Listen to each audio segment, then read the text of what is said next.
Cinema മേഖലയിൽ നായികയായി 13 വർഷത്തിലധികമായി നിറഞ്ഞു നിൽക്കുന്ന ഒരാളാണ് നടി റിമ കല്ലിങ്കൽ. റിമ കല്ലിങ്കലിന് നിരവധി ആരാധകരാണ് ഉള്ളത്. ഋതു എന്ന ചിത്രത്തിലാണ് റിമ ആദ്യമായി അഭിനയിച്ചത്. ആഷിഖ് ബാബു സംവിധാനം ചെയ്ത 24 ഫീമെയിൽ കോട്ടയം എന്ന സിനിമയിലെ ടെസ എന്ന കഥാപാത്രമാണ് റിമയ്ക്ക് പ്രശംസ നേടി കൊടുത്തത്. ആ കഥാപാത്രം റിമയല്ലാതെ മറ്റൊരാൾ ചെയ്തിരുന്നു എങ്കിലെന്ന് നമുക്ക് ചിന്തിക്കാൻ കഴിയില്ല. അത്രയധികം ഗംഭീരമായിരുന്നു റിമയുടെ പ്രകടനം.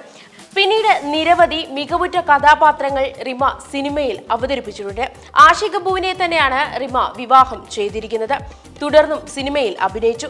വിവാഹം കഴിഞ്ഞിട്ട് 10 വർഷങ്ങൾ പിന്നിടുന്നു. നിർമ്മാണ രംഗത്തേക്ക് റിമ ഇറങ്ങി. കുട്ടിക്കാലം മുതൽ നൃത്തം പഠിച്ചിട്ടുള്ള റിമ അതിലും മികവ് തെളിയിച്ചു. ഒരു ഡാൻസ് സ്കൂളും നടത്തുന്നുണ്ട്. റിമയുടെ ഏറ്റവും പുതുതായി പുറത്തുവരുന്ന ചിത്രങ്ങളാണ് ഇപ്പോൾ വൈറലായി മാറുന്നത്. ബ്ലാക്ക് ആൻഡ് വൈറ്റ് കോമ്പിനേഷനിലാണ് ചിത്രം. വ്യത്യസ്ത തരത്തിലുള്ള ചിത്രങ്ങളാണിത്. അതിനാൽ വളരെ പെട്ടെന്ന് തന്നെയാണ് സോഷ്യൽ മീഡിയ ഈ ചിത്രങ്ങൾ ഏറ്റെടുത്തിരിക്കുന്നത്.